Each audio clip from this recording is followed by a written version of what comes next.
three-time world champion, 3 poles out of 3 for Max Verstappen. To stand here as a 4-time world champion is of course something that I never thought was possible. Max Verstappen is a 4-time Formula One world champion. He holds the record for the most single-season wins. He is, by almost every measurable standard, the greatest driver on the current grid. And somehow, impossibly, he might also be the most hated man in the paddock. I respect Max a lot as a driver. I was ready to expect something like this, and this is not very clean driving in my opinion, but I avoided it and it was a good race. But here is the thing. The hatred is not random. It is not unfair. It has been earned. One collision, one cold radio message, one icy press conference stare at a time. He's still in Formula One and he has a chance to recover. It's the category where the best only can succeed.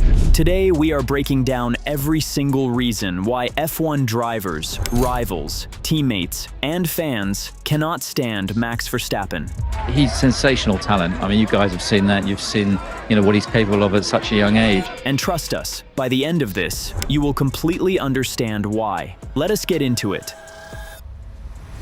The youngest and most controversial debut. Max Verstappen became the youngest F1 driver in history when he made his debut at the 2015 Australian Grand Prix with Toro Rosso, just 17 years and 166 days old. That alone was enough to divide the paddock. Mika Hakkinen publicly warned that it was too young, saying, "In F1, you don't go to learn. You have to be ready." Even Lewis Hamilton was stunned, reportedly saying, "I didn't think that was even allowed." And he was right. The FIA changed the age rules shortly after, ensuring Verstappen would keep that youngest ever record forever. But was the debut itself controversial? Oh, you have no idea. Because Red Bull did not just let him settle in and learn the ropes. After just 2 seasons with Toro Rosso, they fired Daniel Kvyat mid-season in 2016 and promoted Max directly into the main team. Keep in mind, Kvyat had beaten Ricciardo in the championship standings just a year earlier. He had scored a podium in the race before he was dropped. He described the moment simply, "It came like a torpedo,"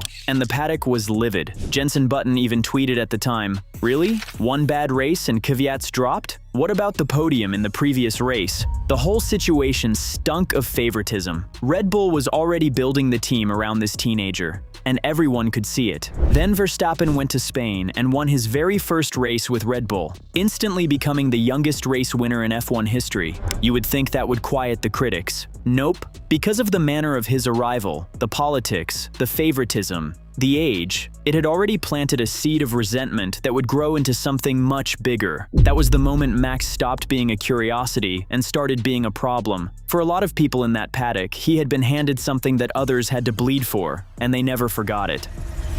Lewis Hamilton, the rivalry that broke F1. Here is where things get properly messy. If there is one rivalry in modern Formula One that split the entire sport into 2 warring camps, it is Max Verstappen versus Lewis Hamilton in 2021. This was not just a title fight, this was a war. Coming into the 2021 Abu Dhabi Grand Prix, 2 Formula One drivers were tied on points.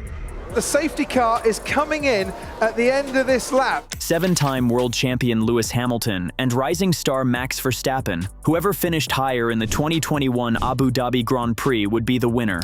The tension all season had been extraordinary. Silverstone, Monza, Saudi Arabia. These 2 men left nothing on the table. The championship looked set to be settled in Hamilton's favor until Nicholas Latifi crashed his Williams at turn 14 on lap 53 of 58. The crash triggered a safety car period that was expected to last until the end of the race. Hamilton remained on track on old tires to maintain his advantage, while Verstappen dipped into the pits for fresh rubber. He emerged onto the track in 2nd position, with 5 lapped cars between them. Then came the decision that changed everything. Race director Michael Massey's controversial call to let some lapped cars overtake a late safety car following Latifi's crash put Verstappen on fresh tires directly behind Hamilton. And Verstappen took full advantage with a last lap overtake on Hamilton to claim his maiden world championship title. The FIA later acknowledged Massey contravened F1 regulations with his handling of the late safety car and his allowing of one final racing lap between Verstappen and Hamilton. Hamilton famously said, "I think there was a moment where I lost a little bit of faith truth within the system. And that was it. Millions of Hamilton fans blamed Verstappen for a title they believe was stolen. The boos that followed Max around the paddock for the next 2 years, that was where they came from. Max had become public enemy number one. Talk about a poisoned crown. Sergio Perez, betraying the man who saved him now. Let us talk about the teammate problem, because if Max Verstappen has a consistent theme running through his career, it is this: the people who help him the most tend to get burned the worst. Enter Sergio Perez. Checo had been an absolute lion for Max throughout 2021. In Abu Dhabi itself, Sergio Perez qualified 4th and would later play an integral role in the title fight, holding Hamilton up to allow Verstappen crucial time. Perez defended like his life depended on it, and Max won the championship. So when Red Bull asked Verstappen in Brazil 2022 to let Perez through to help him in the standings battle against Charles Leclerc, you would think that would be a simple yes. Team player stuff. Paying it back. Nope. Max refused. Flat out. On the team radio, in front of the entire world, Verstappen snapped at his team, saying, "I told you already. Don't ask me again. I have my reasons. I told you already last time. You guys don't ask that again to me. I gave my reasons and I stand by it." After the race, a devastated Perez fired back publicly, saying, "Wow, he shows who he really is." That one line echoed everywhere. It was raw, it was real, and it damaged their relationship in a way that never fully healed. The fallout mattered beyond just feelings. Red Bull's 2025 Formula One car was subpar, with Yuki Tsunoda ranking P17 in the driver standings at the end of the season. A driver in one of the Red Bulls getting only 33 points in the entire season begs the question, how in the world did Max Verstappen drag that car over the finish line at P1 8 times, winning the most races in 2025? The answer was that he had no help. He never really had a true equal teammate to lean on at Red Bull, and the Brazil 2022 moment was the exact point where the team's internal trust began to crack. Esteban Ocon, the pit lane shove heard around the world. If you want a single moment that captures the raw, unfiltered fury of a young Max Verstappen, look no further than the 2018 Brazilian Grand Prix. This was his origin story as Mad Max, and it is absolutely wild. Max was putting on a masterclass that day. Red Bull did not even have the fastest car, yet Verstappen was passing Ferraris, passing Hamilton, absolutely destroying the field. He was lapping the entire grid on the way to what would have been one of the greatest wins of his career. And then, boom. What an idiot! Esteban Ocon, driving for Force India, was a lapped car trying to unlap himself. Max refused to give him room. They collided. Verstappen spun. The race lead was gone. Race over. What happened next became one of the most talked about moments in modern F1. After the race, Verstappen hunted Ocon down in the paddock. When he found him, he shoved him hard, multiple times, right in the weighing room.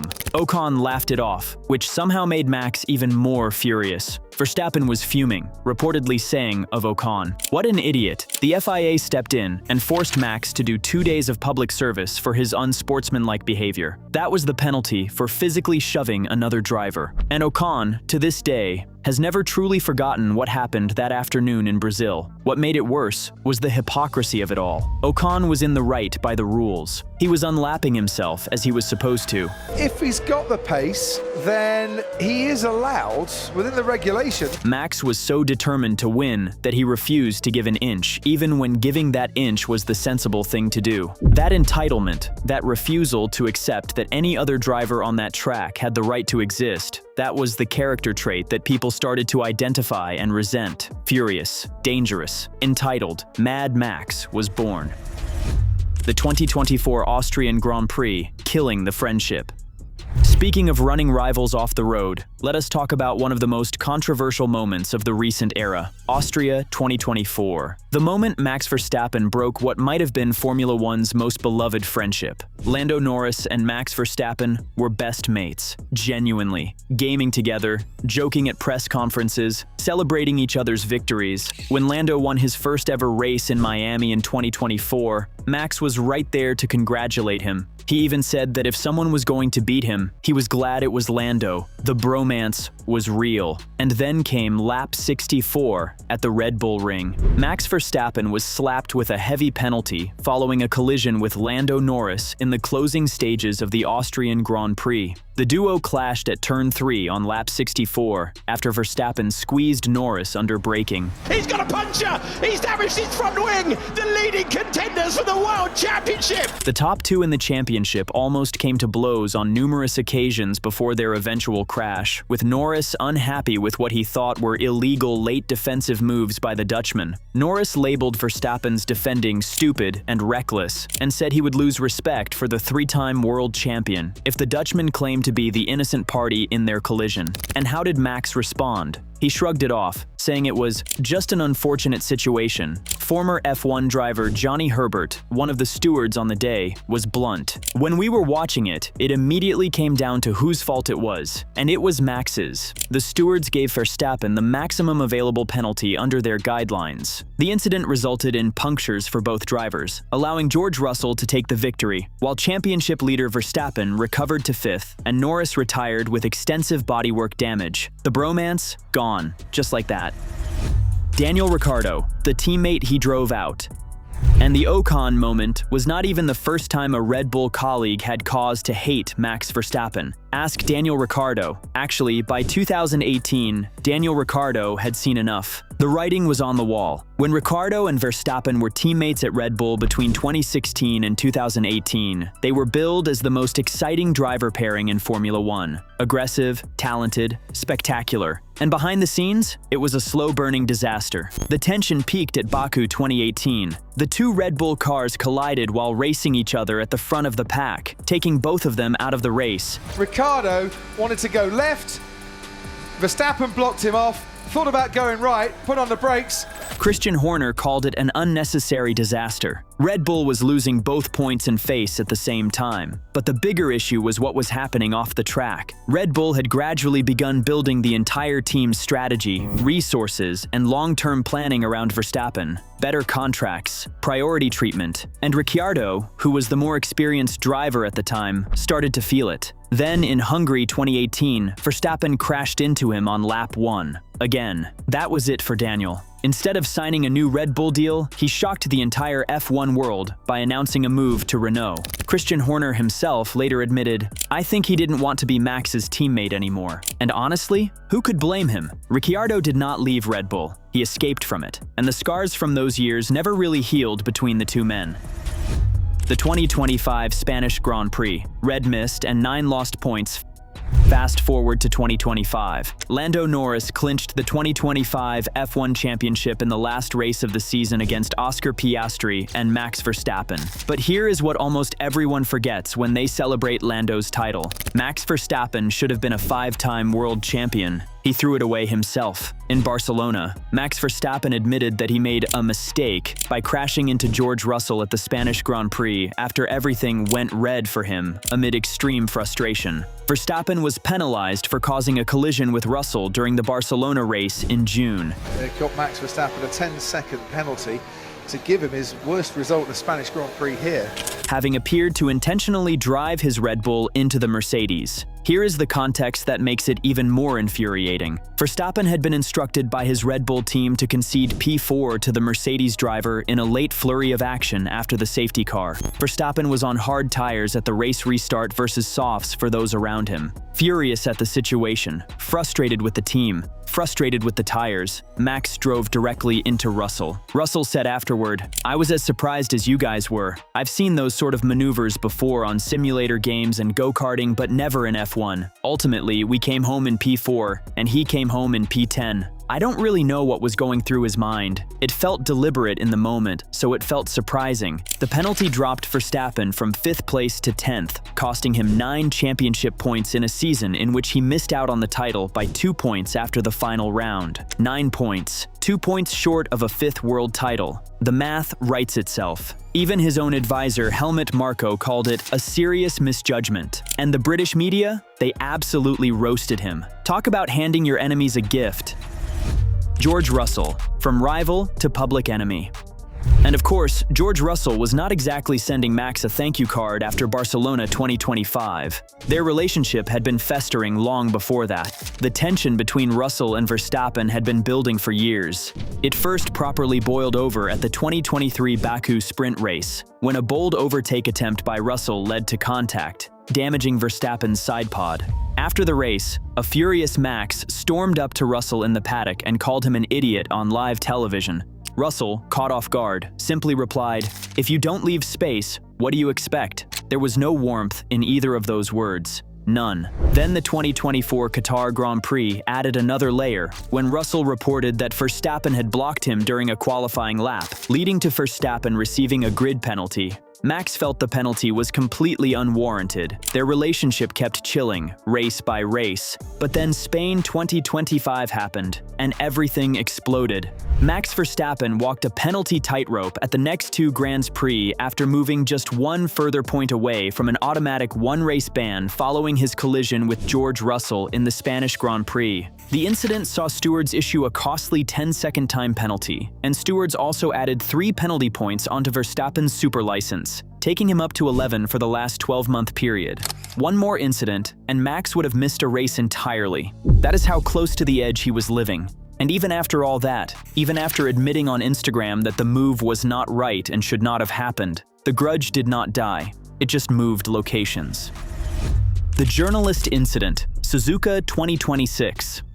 Here is where things get genuinely surreal. Because if Max Verstappen's war with the British media had a final boss moment, it happened in Suzuka in March 2026. And it is one of the most extraordinary scenes in modern Formula One history. Ahead of the 2026 Japanese Grand Prix, The Guardian sports writer Giles Richards was in the paddock, expecting to hear from Verstappen on Thursday prior to the track action. But before the British journalist could get the scoop, Verstappen chose to reignite an old feud, stating, "I won't begin until he's gone," in reference to Richards. Why? The British journalist had previously angered Verstappen at the final round of the 2025 championship in Abu Dhabi, arguing that Verstappen had lost out on the driver's title by just 2 points as a result of his controversial on-track incident with George Russell at the Spanish Grand Prix. Richards tried to ask why Verstappen was suddenly so hostile, but the Dutch driver cut him off and made it crystal clear, "Get out." Richards subsequently wrote in The Guardian that he was deeply disappointed to have been ejected from the news conference.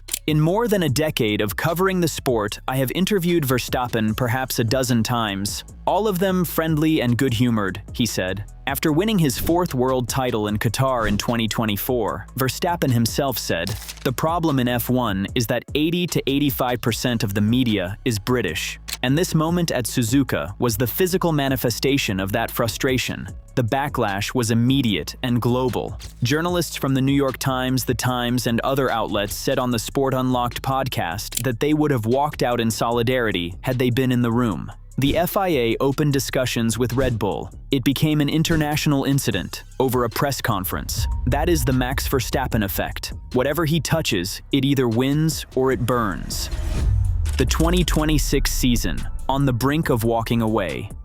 And now we arrive at the present, because even by the absolutely chaotic standards of his career so far, the 2026 season has been something else entirely. Max Verstappen, the Red Bull driver and 4-time world champion, has warned that the 2026 rules are fundamentally wrong for F1. Verstappen has been one of the biggest opponents to the new rule set, initially likening it to Formula E on steroids. Verstappen said driving his Red Bull felt awful and that every lap is survival. Awful. From the man who drove a car to 19 wins in a single season, sources have suggested to ESPN that Verstappen is leaning more toward a sabbatical rather than a full-blown retirement, but there is never a guarantee of a return once a driver leaves, even for one as good as him. The Dutchman has made it painfully clear how unhappy he is with the current regulations, and after a shock announcement confirming a future move to McLaren for his race engineer Gianpiero Lambiase, rumors over a transfer away from Red Bull have persisted.